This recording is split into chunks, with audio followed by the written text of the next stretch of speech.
Welcome back, friends. This is Mindy Eggen. Tonight's video is featuring the Says Stamp STAMPtember exclusive set with Lawn Fawn called Sledding By. Not only am I going to show you how to put these cute critters into a scene, but I'm also going to be doing some hot foiling using some of the new Lawn Fawn hot foil plates. So here is a closer look at this adorable stamp set that has these critters on sleds. There's trees, some snow to create a scene, some fun sentiments, and even little exclamations for sledding down the hill. This set can be purchased on its own or with coordinating dies. So I picked out some of my images and I'm placing them onto Neenah Solar White 80-pound cardstock, which is what I prefer to Copic color on. And I'm inking up these images with the Lawn Fawn Jet Black ink. I am going to end up cleaning the stamp of those trees so I can stamp multiples because I love having lots of trees to create a background. I'm going to have all of my Copic markers listed at the top of the screen for you as I normally try to do so that if you want to reference those or pause the video at any time to screenshot those, you are definitely welcome to. I just want to quickly go over this stamp set in case you're new to my channel and just stumbled upon this video.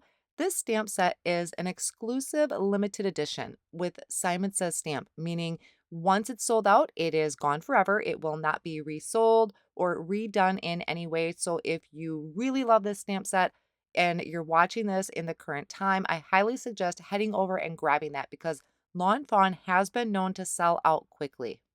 Now, also about the hot foiling that I'll be showing later on, I absolutely love to hot foil.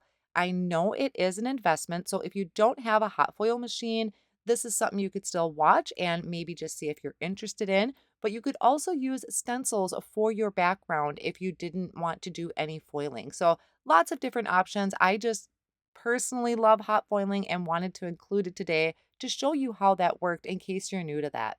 Now, you may notice that as I continue coloring here, there are a few colors that I'm going to repeat throughout the scene, which is the BGs that I had listed previously for the fox's scarf, and also the red combination, which I believe was R22, 21, and 20. It's one of my favorite red combos. It's not a bright, vibrant, Christmassy red. It's just kind of a nice pale, almost a pinkish. So those are colors I really tend to lean towards when it comes to the cutesy animals. Now, immediately when I saw this set, I knew I wanted to create a fun sledding scene where the critters are sledding down the hill. Honestly, it reminded me of growing up because where I lived, kind of way out in the boonies, we had something called Perkinstown, which was a sledding area, sledding resort, maybe. Not really sure what to call it, but this reminded me of it. And Perkinstown was somewhere we went where we slid down these really steep, long hills in inner tubes. It was a ton of fun.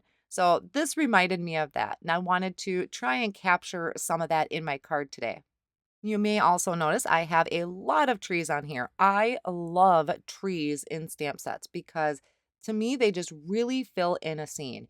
Now, I have one of my favorite green Copic combinations listed at the top here that I use for trees. And when it comes to coloring these types of trees, I find it easiest to turn my images or my cardstock upside down so I can really get those flicks. I like to flick away from me. So by turning my cardstock, that really helps. I'm just showing you the two trees right now that I'm coloring for you, and the rest I'll do off screen to save a little bit of time. Then after I finish this, I will use the coordinating die to die cut them out and set them off on the side so I can work on my background. I'm starting with my hills. So this is 80-pound white cardstock cut to 4¼ by 5½. I'm using the stitched hillside border from Lawn Fawn to die cut out that bottom hill, and I'm using that as a guide to cut out my second hill. Now on another piece of 80-pound weight cardstock, I'm going to do some ink blending, starting with Peacock ink from Lawn Fawn using a blending brush. This gives a really nice soft look. It doesn't come in as harsh or as vibrant as if I were using my regular foam blending tools. Now at the very top, I'm going to do Deep Sea, and I don't need to take my colors all the way down to the bottom of the card because I will be covering that up with my stitched hills. I'm going to use the leftover ink that's on my glass work surface here and my brush and just add a little bit of that blue to each of those hills. And then I'm going to take a heat tool and just go over this. I want this background really dry before I do any foiling. And I'm going to explain why I'm doing it this way in a little bit. So this is the glimmer system from Spellbinders. I engaged that platform, flipped the switch in the back, and that red light is on, meaning that it's turned on, but I need the second light to turn green. So while I'm waiting for that to warm up and turn green, I'm going to show you how I check if my background is dry. And this is the same trick I use for heat embossing. I'm just sprinkling on some embossing powder, and if it falls off of the cardstock, then I know it's dry. This is the Snowflake background hot foil plate from Lawn Fawn, and I'm bringing in some glimmer foil from Spellbinders. This is the silver that I just trimmed out with my scissors. This piece is going to fill my entire background panel. Now there is kind of a dull side and a shiny side. We want the blended panel facing up, the shiny side or the pretty side of the foil facing up, and then our hot foil plate facing down. This is my sandwich. It's what I'm used to and how I just found works really well for me. Now I'm also going to take some tape and hold those pieces together so they don't shift. Now my light is going to turn green. That means my platform is ready. So I'm taking my sandwich here and I'm placing this onto the platform with my hot foil plate touching the platform. Then I'm going to bring in my two shims here, or plates. I'm sorry, my two plates. I'm going to place them over the top and then hit the timer button. So that's going to blink green. And then once it stops blinking green, which is maybe a minute tops, I'm going to disengage this platform from the machine and bring this over to my Platinum 6 die cutting machine. You crank it and run it through slowly. Don't speed through. We want to get a nice transfer of the foil. So then after I run that through and I have it on my surface here, I'm going to carefully peel up that cardstock, and I have an absolutely perfectly foiled background. Hot foiling is so gorgeous. It's really so satisfying. I love doing it and it adds so much to a card. Now, while I'm heat embossing a sentiment on Blue Jay cardstock, I'm going to explain to you real quick why I ink blended first.